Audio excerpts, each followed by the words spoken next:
Kesehatan kita adalah tanggung jawab kita, bukan tanggung jawab orang lain. Penting untuk memahami kebenaran tentang kesehatan, bukan hanya doktrin yang sudah menjadi kebiasaan padahal semuanya tipu-tipu agar dunia farmasi laku.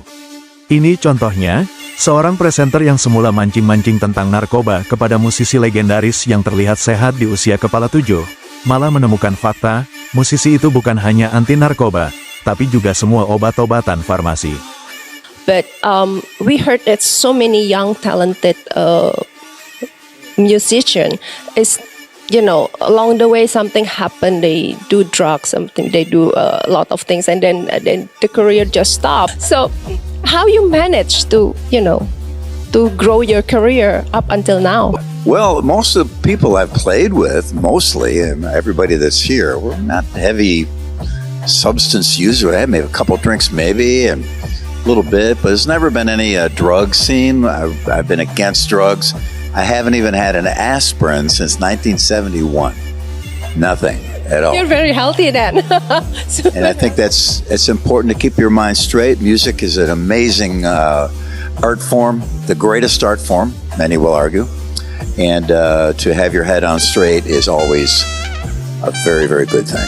Di kesempatan lain, bahkan musisi legendaris ini menyatakan tidak menerima vaksin modern hari ini. And I think it's important to keep your mind straight. And I think it's important to keep your mind straight.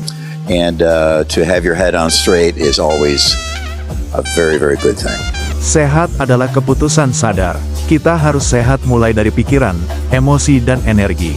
Jadi bukan sehat badan karena penyakit yang disebabkan pola hidup, pola makan, dan bakteri saja. Tapi pikiran. Badan kita itu tuh satu. Sehat dari kata whole itu, health itu dari kata whole itu.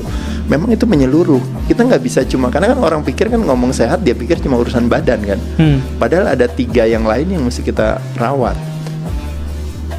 Yang kedua adalah pikiran kan. Yang ketiga adalah emosi. Dan yang keempat adalah yang disebut namanya life energy. Bahwa tubuh manusia itu bukan hanya makhluk fisiologi, tapi kita makhluk energi juga. Nah itu related nanti dengan pernafasan.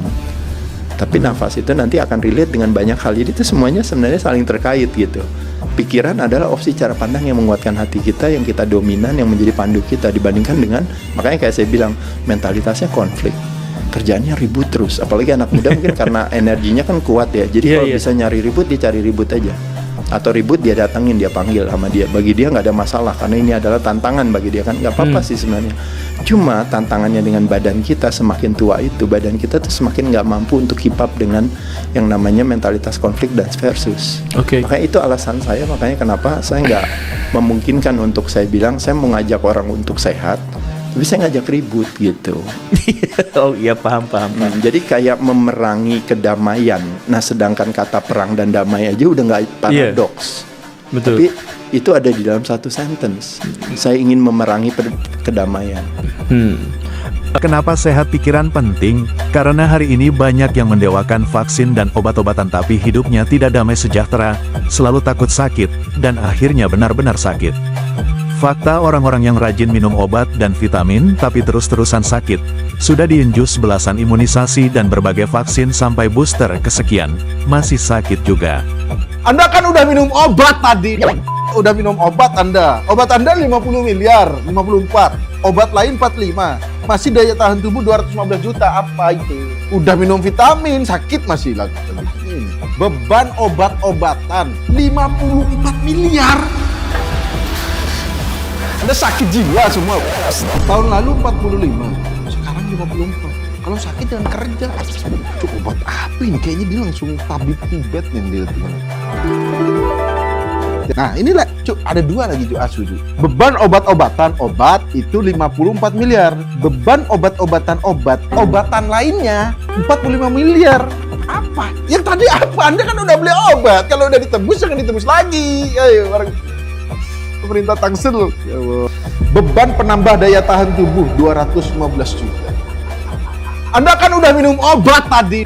Udah minum obat Anda. Obat Anda 50 miliar, 54. Obat lain 45. Masih daya tahan tubuh 215 juta. Apa itu? Udah minum vitamin, sakit masih lagi. Udah minum vitamin, sakit masih lagi. Udah minum vitamin, sakit masih lagi. Udah, bro. Jangan sampai mendewakan imunisasi, vaksinasi, suplemen atau vitamin dan obat-obatan. Tapi sehat jadi sakit, dan sakit bukan sembuh malah nambah sakit lain. Mau sampai kapan kita seperti ini? Sementara rahasia kesehatan dimulai dari hati dan pikiran. Hati yang gembira adalah obat yang mujarab.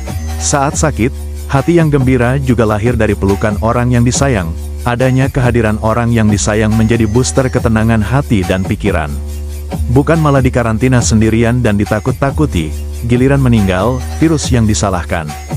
Buka mata dan perbanyak literasi yang benar. Ada banyak rahasia sehat yang ditutupi industri farmasi, karena orang sehat adalah kerugian untuk mereka. Rahasia besar dan gratis di mana hati yang gembira dan pikiran yang benar menjadikan hipotalamus menghasilkan asetilkolin yang membawa pesan ke organ-organ lain bahwa mereka sehat. Anda tidak perlu obat-obatan, suplemen atau vitamin, bahkan vaksinasi. Karena Allah menciptakan manusia sempurna, tapi hal ini merugikan untuk industri kesehatan.